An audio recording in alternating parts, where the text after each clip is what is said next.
fazendo mensagens sobre o livro do Apocalipse. E para isso, nós queremos hoje finalizar as igrejas do Apocalipse, a última igreja de Laodiceia, capítulo 3 de Apocalipse.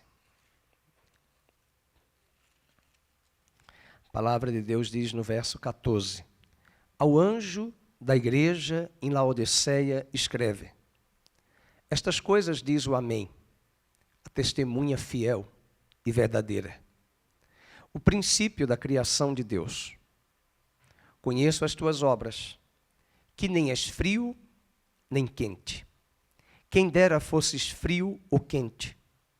Assim porque és morno, e nem és quente nem frio, estou a ponto de vomitar-te da minha boca. Pois dizes, estou rico e abastado, e não preciso de coisa alguma, e nem sabes que tu és infeliz, sim, miserável, pobre, cego e nu. Aconselho-te que de mim compres ouro refinado pelo fogo, para te enriqueceres, vestiduras brancas para te vestires, a fim de que não seja manifesta a vergonha da tua nudez, e colírio para ungires os olhos, a fim de que vejas. Eu repreendo e disciplino a todos quantos amo. Sê, pois, zeloso e arrepende-te. Eis que estou à porta e bato. Se alguém ouvir a minha voz e abrir a porta, entrarei em sua casa e cearei com ele e ele comigo.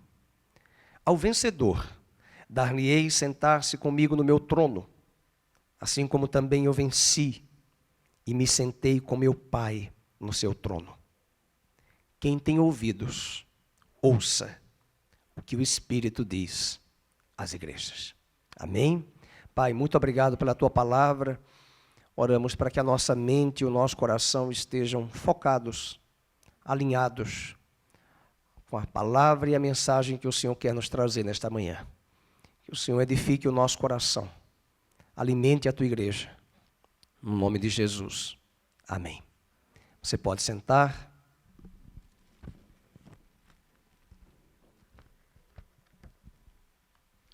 A igreja de Laodiceia é a última igreja do livro do Apocalipse. 7 cartas foram enviadas àquelas igrejas. 7 cartas representando a plenitude do corpo de Cristo. Aquelas igrejas, elas estavam onde hoje são o país, a Turquia. 7 igrejas da Ásia. Entretanto, das 7, essa é a única igreja que não recebe um elogio sequer de Cristo. Na verdade, de todas as cartas do Apocalipse, das igrejas, esta carta é a mais severa. Jesus não faz nenhum elogio àquela igreja. Algumas igrejas receberam elogios, essa não. A única coisa boa dessa igreja era a opinião que ela tinha de si mesma. Uma opinião própria de que ela estava muito bem. Só que essa ideia era completamente falsa. A cidade de Laodiceia, todas as igrejas, nós temos dado informações muito importantes para você entender as mensagens de Jesus. Se você não entender esses contextos de cada igreja, você não compreenderá por que Jesus mandou a essa igreja comprar colírio, comprar vestes brancas, comprar ouro refinado. Por que Jesus falou isso?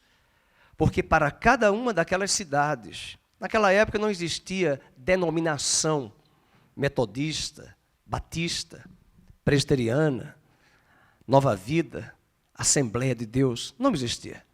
A igreja levava o nome da cidade, a igreja de Éfeso, a igreja de Esmirna, a igreja de Pérgamo. Essa igreja, essa cidade de Laodiceia, ela foi fundada no ano 250 a.C., por aquela dinastia da Síria, que é um país que até hoje existe, ali junto ao Oriente Médio, a dinastia da Síria chamada Antíoco. Existiu Antíoco I, segundo, terceiro, quarto. E Antíoco da Síria, no ano 250, fundou esta cidade. Era uma cidade bem localizada, comercialmente, estrategicamente. Ficava no meio de muitas rotas comerciais. Odisseia, para mim, lembra Las Vegas. Eu não conheço Las Vegas, mas era uma cidade de milionários. Era uma cidade de muito luxo, ostentação, opulência. Era uma cidade rica. Uma cidade, como diz William Hendriksen, um dos grandes comentaristas do Novo Testamento, era uma cidade cheia de milionários. Era o lar dos milionários, segundo William Hendriksen. Na cidade havia teatros, havia um estádio e um ginásio equipado com banhos, coisa que os romanos gostavam muito. Era a cidade dos banqueiros e das transações comerciais. Seria uma Nova York da vida, uma Las Vegas da vida. E a igreja, infelizmente, ela tinha a cara da cidade. É um perigo muito grande para nós, como igreja, e o cristianismo como um todo, nós nos conformarmos e tomarmos a forma da cultura da cidade onde nós estamos. Alguém já disse que o Evangelho nos convida para uma contracultura. Há uma cultura secularizada pelo Deus deste século, mas o Evangelho nos propõe uma nova cultura. E eu e você, porque estamos nessa nova cultura, contra a cultura desse mundo que nós estamos, nós vamos ter oposição. E se olharmos uma boa ilustração que retrata isso, eu sei, porque eu fiz muitos anos natação, tentar nadar contra a maré. É terrível. Tem que ter musculatura, tem que ter fibra, disposição, força, para que nadar contra a maré. Aquela igreja não tinha esse problema. Ela já estava secularizada, conformada com o sistema deste mundo. Não é à toa que Paulo diz em Romanos 12, não vos conformeis com este mundo. Algumas versões dizem com este século. Com o sistema deste século, destas eras, esse mundo influenciado pelas potestades nas regiões celestiais, que instigam nas mentes os valores contrários aos valores do reino de Deus. É uma igreja que os crentes eram frouxos. Os crentes não tinham entusiasmo. Eles eram fracos e débeis de caráter, sempre prontos a se comprometerem com o mundo. E na sua maioria, esses crentes eram descuidados. Eles pensavam que eram pessoas boas, eles estavam satisfeitíssimos com a sua vida espiritual, e por isso que a igreja de Laodiceia era tão popular. Ela era satisfeita com a prosperidade e orgulhosa, porque seus membros eram ricos. A própria igreja de Laodiceia diz para Jesus, e Jesus dá a réplica a ela, tu dizes que nada tens falta. Nada você tem falta, porque de fato você tem recursos desta terra muito bem providos. Mas eu te garanto, disse Jesus, que tu és pobre, cega e coitada e miserável. E aconselho-te, como um bom mercador, que compres de mim ouro, vestes brancas e colírio. Jesus se apresenta para ela como mercador. Compre de mim. Aliás, você compra de muitas fontes, de muito comércio, Laodiceia. Você é rica, você tem tudo desta terra, mas você tem muitas lacunas e falta do essencial, que é do céu, do eterno, do celestial. Não havia nenhum problema nessa igreja, não havia heresia, não havia nicolaítas, não havia profetisa Jezabel, não havia perseguição de judeus, Não havia perseguição de Roma contra ela. Estava tudo na régua. Mas o problema maior era a estrutura interna dessa igreja. Seu caráter não era moldado em Cristo. Era uma igreja tão arrogante e soberba, igual à cidade que foi destruída por um grande terremoto. E a cidade era tão rica que o terremoto foi rapidamente, após o terremoto, a cidade se auto-reconstruiu, segundo a história, sem nenhum auxílio do Império Romano, para mostrar o nível de capital que eles tinham como cidade, sem precisar de ajuda externa do próprio Império e da República Romana, do Império Romano. A cidade de Laodiceia, ela se caracterizava, e é bom a gente saber disso, por 4 coisas que eu gostaria que você anotasse para entender a mensagem que Cristo dá a ela. Primeiro, é que era um grande centro bancário e financeiro. Como eu havia comentado, ela era tão rica que não tinha necessidade de Deus. E geralmente, meus queridos, quando nós estamos muito bem no bolso, é natural nós esquecermos de que a provisão é do Senhor. Por que essa pandemia tem se instalado no mundo inteiro e tem paralisado a economia e tem levado uma estagnação terrível, onde todos nós temos sofrido? Os que são sal e os que não são sal. Todos nós temos sofrido. Com certeza Deus tem mostrado às nações e à própria igreja que a nossa suficiência e a provisão vem dele. Nós temos visto de forma miraculosa como Deus tem cuidado dos nossos irmãos aqui, apesar dos pesares. Todo mundo aqui tem passado os seus apertos. Todo mundo tem passado. Por mais que você diga, não, financeiramente está tudo bem, mas tem outros apertos. Há pessoas que estão muito bem financeiramente, mas estão em pânico. Estão com medo. Ontem alguém me disse que uma pessoa se suicidou, não da igreja, mas uma pessoa de fora, que era portador de uma doença borderline na psicologia. E ele se suicidou, não teve estrutura para enfrentar tal conjuntura. Não se morre apenas de Covid-19. Às vezes você está bem recluso, você está bem na sua casa, você está bem confinado, mas lembre-se que não se pode medir apenas pela questão da provisão financeira. Todos nós precisamos de comunhão. Muitos irmãos aqui hoje mesmo, fazia 5 meses que eu não via a irmã Marilene. Porque, por enquanto, ela não usa o celular. Mas eu creio que ela vai usar. Né, irmã Marilene? Ela veio com um filho hoje. Ontem eu liguei para ela para dizer onde era a igreja. Porque ela é uma das pessoas que nós não temos o contato pelo celular. E ela faz parte da nossa igreja. E está aqui conosco, é uma senhora, mas ela está muito bem cuidada, muito bem isolada. Nós estamos aqui bem isolados, graças a Deus. Nós não estamos aqui tumultuando, estamos cumprindo o que as autoridades de vigilância sanitária dizem. Mas nós não podemos esquecer que nós podemos ter muitos recursos, que é o teor da nossa mensagem, e pensarmos que estamos bem, quando não estamos. Há igrejas mega estruturadas, igrejas de uma grande estrutura, vazias de amor, vazias de tato humano.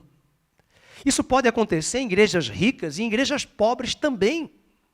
Nós podemos ser pobres materialmente e pobres de espírito também. Não é questão de classificar igreja. E as igrejas bonitas e grandes, e históricas, denominações ricas, não temos nada contra. O que não pode ter é a soberba, é a arrogância. É esquecer-se, como diz Paulo em Romanos, porque tudo é dele, por ele e para ele. E nós podemos ter toda a riqueza deste mundo, como nós vimos aí, uma cena trágica que circulou o Brasil inteiro, aqui próximo da nossa região, naquele vídeo onde aquela pessoa humilha aquele motoboy, pela questão de racismo, e viralizou, mostrando que é rico, mas é rico, mas é pobre, de todos os sentidos. Em pleno século XXI, pessoas que se gabam, se vangloriam. E o pior, isso é do mundo, mas aqui é mais grave, é a igreja.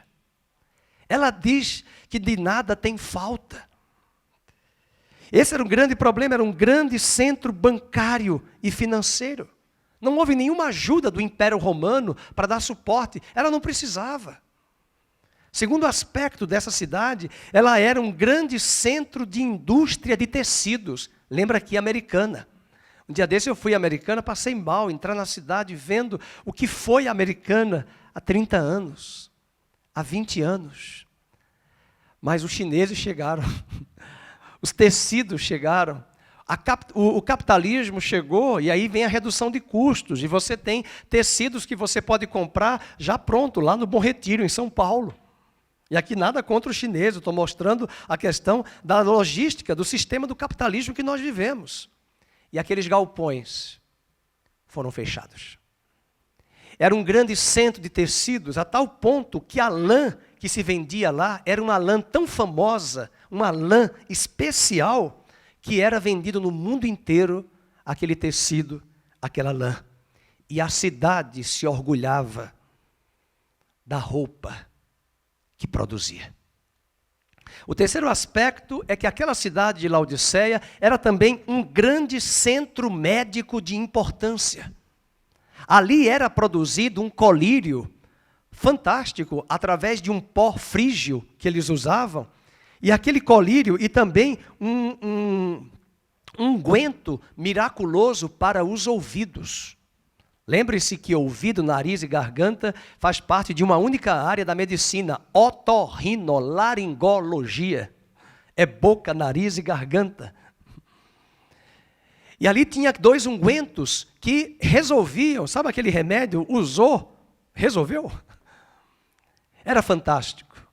E apesar de ter um grande centro medicinal naquela região, naquela época, Jesus mesmo assim pediu àquela igreja que comprasse dele colírio. Outro ponto importante para aquela igreja é que aquela cidade era um grande centro de águas térmicas, como é o nome dessa região aqui que temos no centro do Brasil, as águas, lá de Goiás, né? É de Goiás, né? Águas quentes. É uma região ali porque... Oi? Nossa, agora todo mundo está falando. Tira a marcha para falar. Caldas Novas, muito bem. Eu estive ali perto recente, mas eu até esqueci. Eu gosto de água fria, não gosto de água muito quente, não. Mas, na verdade, aquela região que Laodiceia estava era um complexo. Igual Caldas Novas, como vocês falaram. Ali tem outras cidades próximas. Colossos, Hierápolis e Laodiceia. Agora, veja que interessante. Em Colossos... A carta aos Colossenses, os irmãos estão lembrando da carta aos Colossenses? Sim ou não? Alô? Hello? Os irmãos sabem que existe a carta de Paulo aos Colossenses. E a cidade se chama Colossos, ok? Em Colossos, aquela cidade tinha as fontes de águas frias. Hierápolis tinha a fonte de águas quentes. Aleluia, muito bom. Entretanto, essa fonte de água quente, que era muito próxima ali em Hierápolis, que trazia águas termais, ela seguia por um fluido de um planalto, que quando as águas chegavam em Laodiceia, elas eram mornas.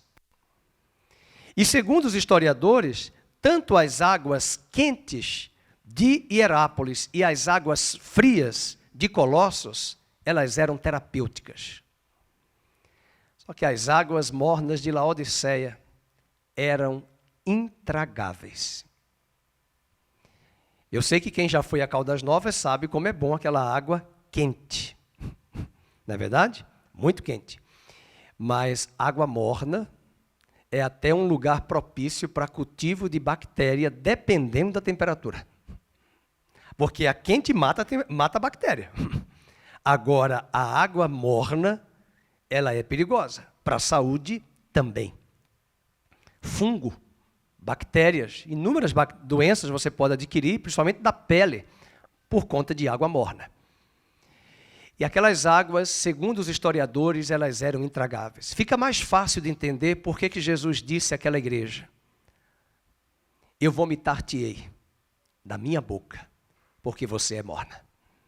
Essa é a realidade do contexto daquela cidade. Vamos agora para o diagnóstico de Cristo.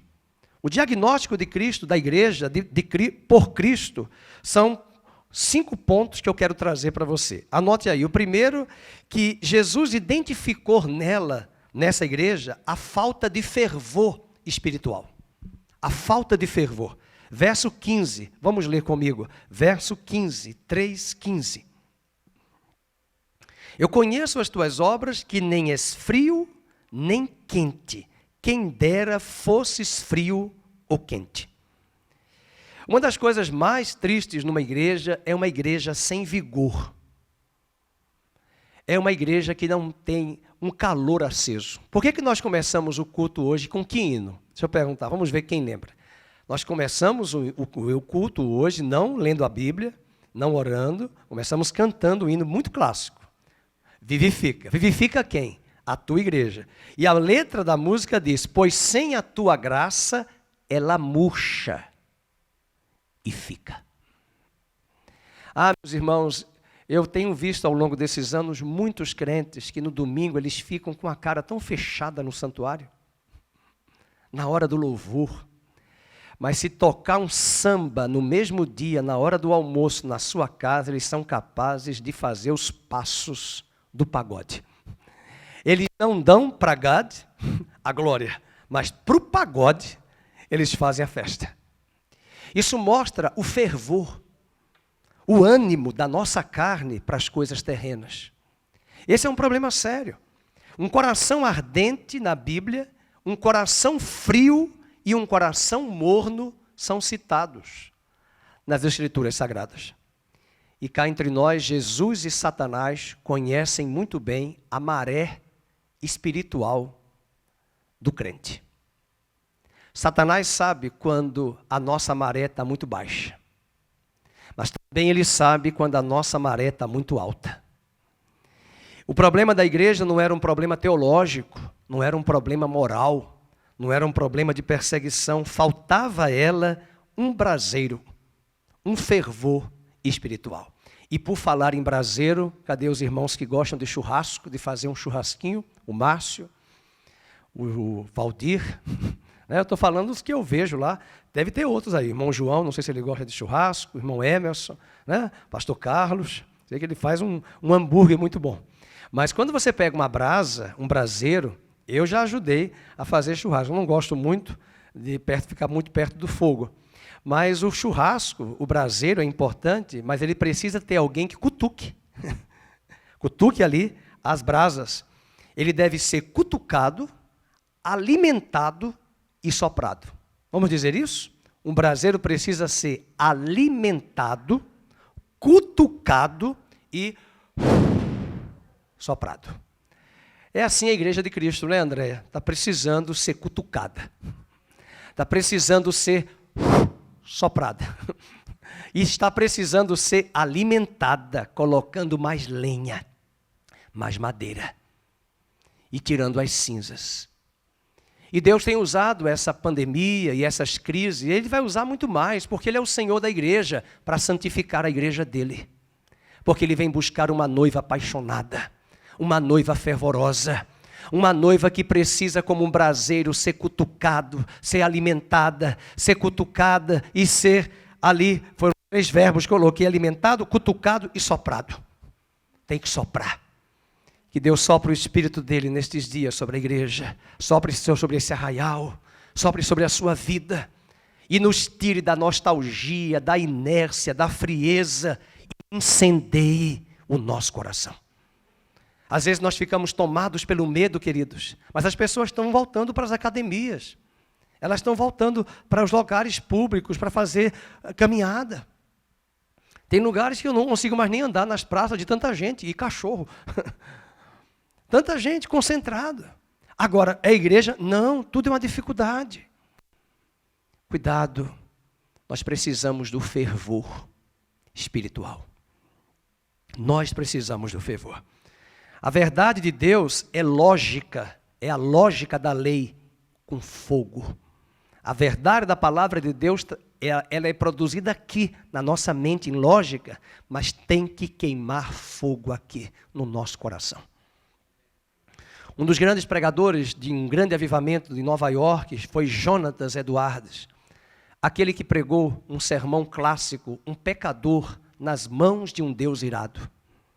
E Jonatas Edwards dizia que nós precisamos ter duas coisas: uma luz na mente e um fogo no coração. Esse é o problema da igreja. Ela quer ser muito intelectual. Há pessoas que querem conhecer a Bíblia, estudar a Bíblia, sabem da Bíblia, mas não aquecem o coração com a oração. Não aquecem o coração com missões. Não aquecem o coração com comunhão. E essa comunhão é com Deus, primeiramente. E precisamos separar um tempo para estar com Ele. Como nosso grande amigo, temos que estar juntos. E Jonatas Edwards dizia que nós precisamos ter esses dois elementos, luz na mente. Há um grupo nas igrejas contemporâneas que quer focar só conhecimento bíblico. Nós precisamos ter o conhecimento, mas a Bíblia diz em 1 Coríntios capítulo 8, que o conhecimento ensoberbece, mas o amor edifica. Não adianta eu ter conhecimento bíblico, saber e não ter amor, e não ter tato com as pessoas. Tem pessoas aí fora que fazem melhor. Elas não têm o conhecimento, mas elas têm tato. E nós devemos ter as duas coisas, o conhecimento e o amor. E esse amor, não estou falando de beijar e abraçar, é atitude, é ter compaixão. Essa compaixão que vem de Deus. É olhar que o que aquele irmão está passando, antes de eu julgar, que eu não tenho nem poder para julgar, eu preciso conhecer a versão dos fatos. Entender por que ele chegou a essa situação e não já conferir juízo, julgamento. Eu preciso conhecer o contexto, conhecer a situação, a conjuntura, para que o meu coração também seja permeado. Eu sei que essa luta é contínua. Um dia desse eu estava no trânsito com a minha esposa e um senhor veio e pediu e queria que eu pagasse, comprasse fralda para comprar na drogaria e tal. Eu digo, olha, eu prefiro trazer um alimento para o senhor do que dar o dinheiro da fralda, porque eu conheço histórias de que a pessoa pega o pacote de fralda e vende para droga, troca com traficante.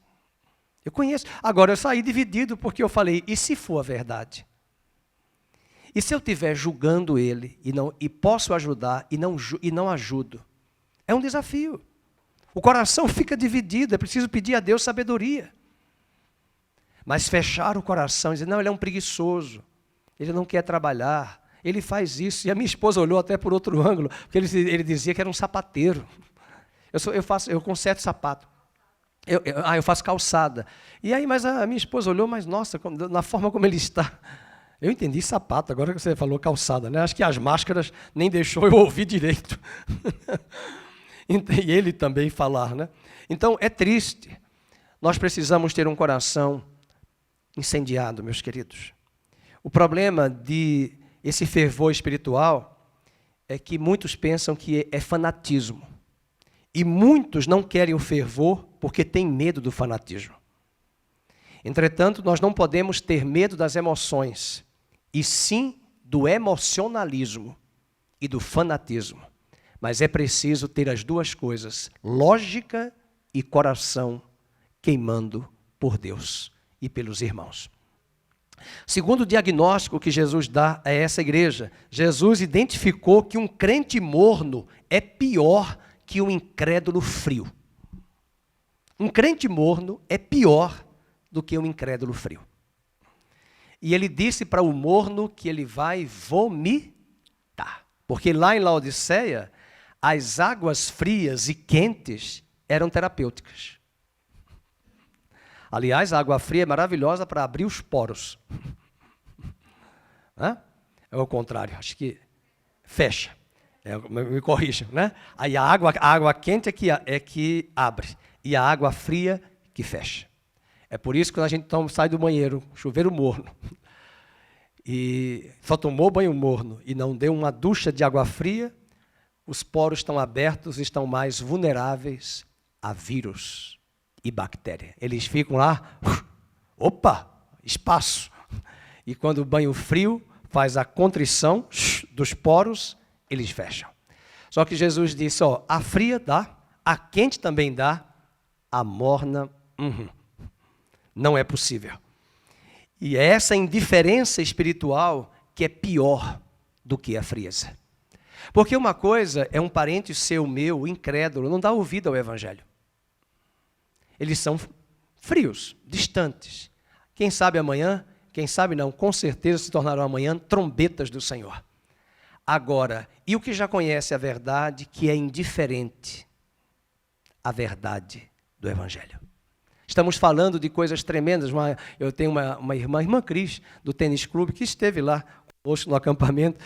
Não foi ela, perdoe, foi uma outra irmã, aquela que veio de São Paulo, esqueci, uma senhora muito alta, né? Ela nova, que até a irmã Adi trouxe, e ela dizia uma coisa, porque ela vem de formação católica, e ela falava assim para mim, foi a primeira vez que alguém falou isso em relação a mim, ela disse, pastor, o senhor fala com tanta alegria, mexe a mão, fala com tanta convicção das verdades bíblicas, que eu me empolgo, que eu fico mais sedento ainda. Por quê? Porque não adianta, não tem como falar das verdades da palavra de Deus. Boa noite, irmãos, bom dia, irmãos. Assim, não dá. Tem coisas que a gente tem que ensinar racionalmente, tem que usar da técnica, mas tem certas coisas que nos empolga, que nos envolve, que e fala daquilo que aconteceu de mudança na nossa vida. E ela ficou encantada de ver como, falando da Páscoa, falando do Cordeiro, que o Cordeiro de Deus tira o pecado do mundo. Eu lembro dessa aula, e ela disse, isso me empolga. E eu pensei, imagina se eu estivesse falando bem religiosamente frio. Vai dormir, vai sair do local, né? Alguns até dormem. Eu não tenho nenhum problema, eu já estou acostumado a ouvir vários tipos de preleções, o importante é que eu seja edificado com a palavra, mesmo aqueles que não têm dinâmica, e alguns são forçados até a dormir, eu digo para mim mesmo, levanta o olho e preste atenção à palavra. Tem uma pessoa que dizia na faculdade, põe um palito aí no olho para prestar atenção. Então é muito importante esse fervor. Mas é terrível essa indiferença espiritual, que é pior do que a frieza. Terceiro diagnóstico que Cristo dá a essa igreja. Ele identificou uma autoconfiança da igreja que era absolutamente falsa. Uma autoconfiança. Veja o que ela diz no verso do capítulo 3, verso de número 17. Olha a autoconfiança dela. Eu estou rica, abastada, eu não preciso de coisa alguma, e nem sabes que tu és uma infeliz, sim, miserável, pobre, cego e nu. E essa autossatisfação é uma grande tragédia. O grande problema dela era o amor ao dinheiro, que traz uma falsa segurança e uma falsa autossatisfação. E a igreja de Laodiceia não tinha consciência dessa condição que ela estava vivendo. Quando as torres gêmeas caíram, eu lembro que o presidente da época disse, nós levantaremos. E quando um país do Oriente Médio levantou uma das grandes torres no mundo inteiro, de altura, de altitude, os Estados Unidos também disseram, nós vamos ter a nossa. Nós vamos levantar. Isso mostra o princípio que estava na Torre de Babel. Eu não creio que eles eram estúpidos e loucos de acharem que levantariam uma torre que chegaria aos céus para tocar os céus. Eles não eram insensatos. Mas o que está por trás é a motivação de dizer, nós chegaremos primeiro. Nós somos os melhores. Nós não precisamos de nada. Uma grande empresa aqui na área de mídia no Brasil, de muitos anos, alguns anos atrás, antes da pandemia e antes do atual governo, teve a capacidade de dizer, e eu fiquei enojado de ouvir aquela frase, porque nós somos o império, e disse o nome da empresa. Nós somos o império de entretenimento nesta nação e de mídia televisiva, o império. Nós temos o melhor. Eu ouvi na inauguração da grande sede dessa empresa. Isso é triste, mas não é só ela que fala, nós podemos falar também. Pastores podem cair nesse perigo, de se acharem que são os melhores, de que são super-homens, mulheres maravilhas, E aquela denominação, sem aquela denominação, Deus não faria nada naquele lugar. Esse é um grande perigo da soberba, e Provérbios diz que a soberba precede a queda. O nível de autoavaliação satisfatória era tão grande que ela estava orgulhosa do seu ouro, das suas roupas e do seu colírio. E quando os crentes se reuniam naquela igreja, era, de fato, fervilhava a reunião de frequentadores presunçosos, arrogantes. O quarto diagnóstico que Jesus dá a essa igreja é que ele revelou que um crente morno, em vez de ser o seu prazer, provoca-lhe náuseas. Um crente morno, em vez de ser o prazer de Deus, vai ser algo que vai provocar em Deus náuseas. Veja o capítulo 3, vamos ler o que ele diz. No versículo de número 17, porque dizes, estou rico e abastado e não preciso de coisa alguma. O verso 16 diz na última frase, estou a ponto, vamos ler, de vomitar-te da minha boca.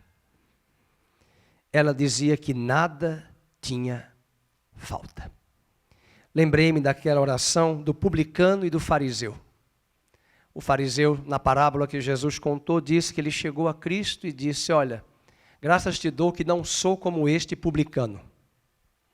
Te dou o dízimo de tudo, jejuo 2 vezes por semana, faço isto, faço aquilo. Qual foi a oração do publicano? Essa foi do fariseu. Qual foi a oração do publicano? Bateu no peito e disse, tem misericórdia de mim, que sou pecador. Queridos, estamos com saúde, estamos com vida.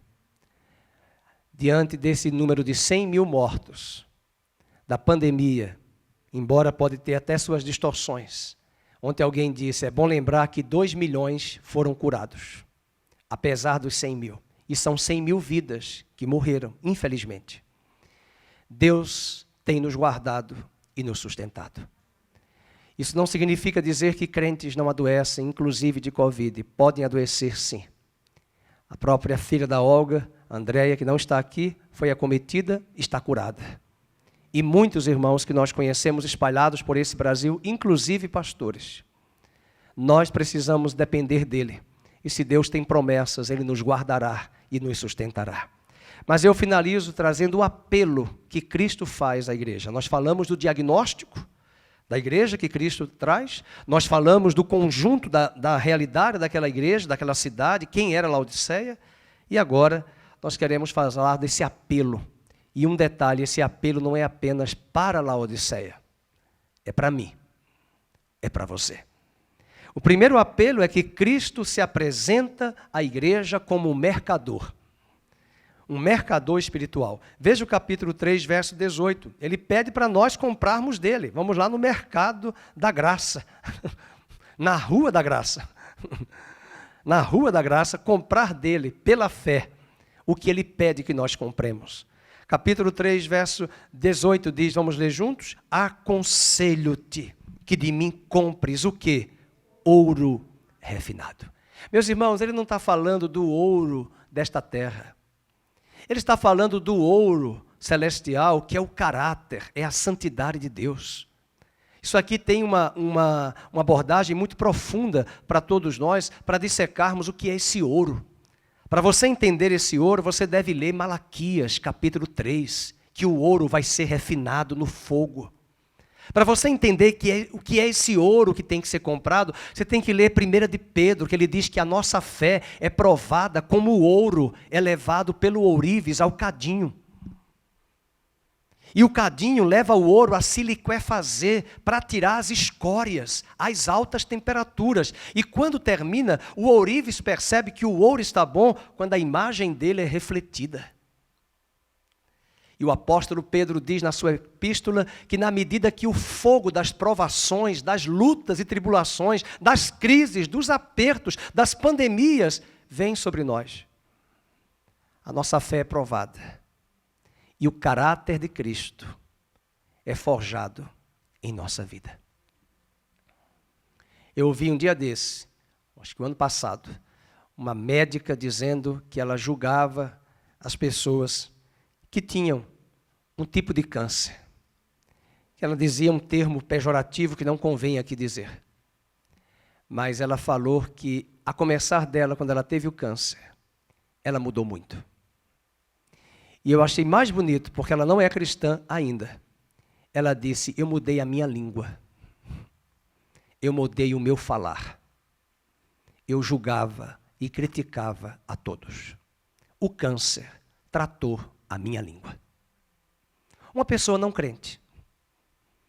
A luta, às vezes, vem, só Deus sabe, aonde, como um bom ourives, vai redundar na glória e na excelência do caráter de Cristo. Abra sua Bíblia rapidamente, 1 de Pedro, veja a beleza desse ouro. A beleza desse ouro.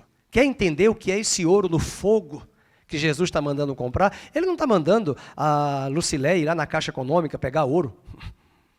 Lá numa loja de joias, comprar ouro na Vivara. Não. Ele diz, compra de mim. Você tem o ouro desta terra, mas você não tem o meu ouro. E o capítulo 1 de 1 de Pedro, no versículo 7 diz, para que uma vez confirmada o valor da vossa fé, muito mais preciosa do que o ouro perecível, mesmo apurado por fogo.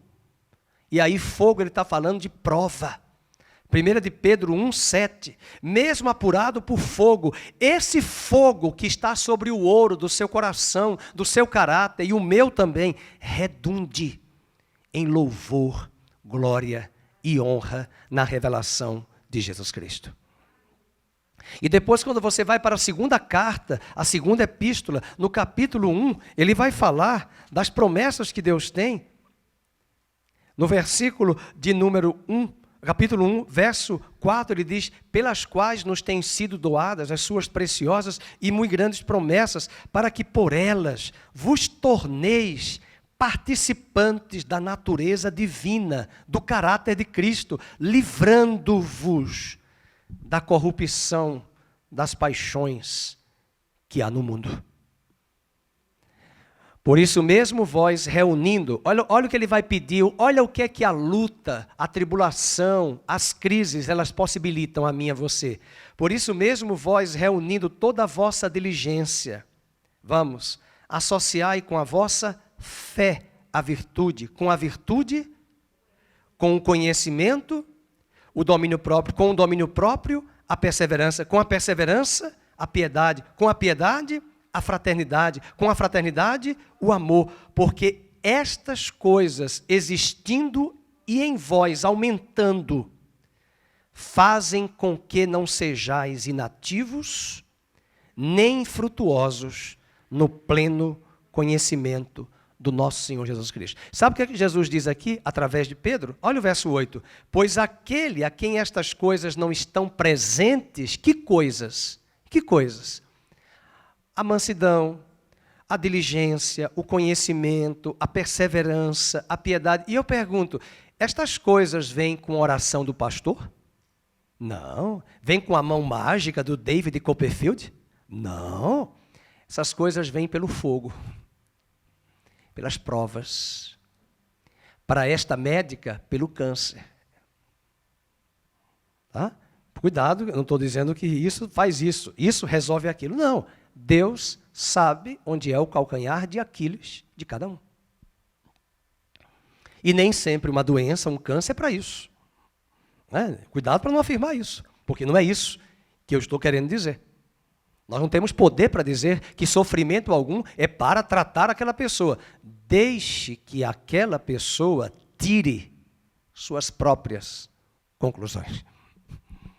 Uma pessoa numa certa igreja que eu pastoreei veio a mim numa reunião, nunca esqueci essa frase, foi muito chocante para mim, que ela veio de uma igreja bem ortodoxa, bem radical, e ela mostrou a perna com erisipela e disse, pastor, isso aqui é a minha língua. Eu digo, a sua língua?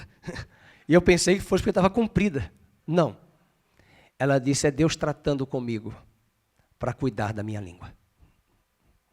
Eu falei, guarde isso no seu coração, mas não faça disso uma doutrina. Deus falou isso para você. Não significa dizer que erisipela é por causa de língua. Mas é importante. É o fogo. E, meus irmãos, que tristeza ver essa crise, essa pandemia e esses excessos de algumas autoridades quebrando muitas empresas, levando uma situação caótica, mostrando que a ciência às vezes não é ciência, e nem a própria ciência ela é unânime, porque existem várias linhas de pesquisas. E, ao mesmo tempo, fazendo decisões como estas, levam um desespero muito grande nas pessoas, e as pessoas, por não terem essa estabilidade emocional que somente o Evangelho pode nos dar, elas podem ficar vulneráveis a ataques de Satanás e buscarem, nessa hora, o suicídio, a morte e o fim. Segundo aspecto que Jesus chama a esta igreja, o apelo, é que ele chama a igreja a uma mudança de vida. Vai comigo para Apocalipse, capítulo 3, verso 19. Ele chama a igreja a um arrependimento. E aqui é para nós esse arrependimento. Arrependimento é dar as costas a esse cristianismo de aparência. Arrependimento é sair das aparências. Não adianta estarmos arrumadinhos, cheirosinhos, mas lá dentro está podre, está sujo. Arrependimento, literalmente, não é um sentimento para chorar. Arrependimento é metanoia, é mudança de pensamento, é mudança de direção. É eu mudar e olhar as coisas como Deus olha e não como eu enxergo. E Deus, às vezes, quer nos mostrar, até nessa pandemia, a forma de enxergar as coisas, a forma de ver as coisas. Não adianta, pastor, ficar desesperado porque a igreja não abre, a igreja não está no prédio, a igreja somos nós. Nós fizemos lives aí e acompanhamos, e os irmãos que estavam ali foram edificados. Ah, não, eu preciso da igreja. Você precisa da igreja ou você quer se autoafirmar no púlpito? Ou você quer feedback das pessoas? Ou você está na linha daquelas pessoas que estão lá no Instagram e se alguém não curtir, você chora. Ah, ninguém curtiu. Que bom. Mas Jesus te curtiu. Dependendo do que você postou. Tem certas coisas que nem Jesus vai curtir. E cuidado com o que você curte. Porque quando você curte certas coisas que são publicadas, você está dizendo, eu concordo. E tem certas coisas que eu digo aqui, nem curtida e nem resposta. Fui, como diz o Ricardo Mariotti, fui. Porque não, eu estou concordando com o pecado. Eu estou sendo leviano. E então eu não mudei a minha mente. Eu estou na igreja, eu me converti, mas eu não mudei. Tem pessoas que não querem confronto diante do pecado. Cometeu o erro, não quer ser confrontada. Em amor, não estou falando de confronto verbal, palavreado frívolo, não. A Bíblia diz que até quem vai corrigir, deve corrigir, se colocando no lugar do outro, como se fosse você, a forma como você queria ser corrigido. Mas alguns não querem. E isso é triste. Cristo chama a igreja a uma mudança de vida. Vamos para o 19, vamos ler juntos. Eu estou no capítulo 2, 3,19. Eu repreendo e disciplino a quantos amo. Vamos ler juntos? Sê, pois, zeloso e arrepende-te. Arrepender-se é dar as costas para aquele faz de conta da nossa mornidão, a nossa piedade superficial que nunca salvou e nem vai salvar ninguém. E nós devemos trocar nesta manhã os nossos anos de mornidão por anos que estão à nossa frente de zelo pela casa do Senhor. Finalizo com o último convite e o último apelo de Jesus a esta igreja. É aquilo que o pastor Felipe nos falou da ceia, na última ceia, semana passada. Ele nos convida, como igreja, para uma ceia. Uma profunda comunhão com Ele. E o convite não é para os evangelistas usarem esse texto para os de fora. Essa carta não foi dada para os de fora incrédulos, ela foi dada para os de dentro da igreja. Porque a ideia é que Jesus está do lado de fora, nós estamos no prédio da igreja, mas o nosso coração não tem relacionamento com Ele. Veja o capítulo 3, verso 20. Ele diz: eis que estou à porta e bato, e se alguém ouvir a minha voz, juntos, e abrir a porta, entrarei em sua casa, e cearei com ele, e ele comigo. Ele está falando de um relacionamento pessoal.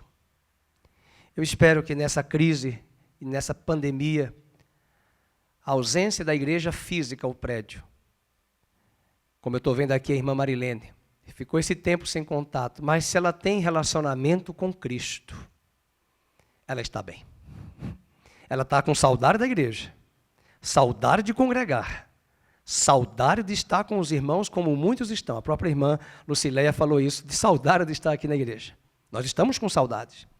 Mas se você tem relacionamento com Deus e conhece a palavra de Deus, você vai lembrar que Ele já havia nos advertido que virão tempos difíceis. E quem estiver firmado na rocha, a casa na rocha, virá vento, virá temporal, e a casa será unshakable, inabalável.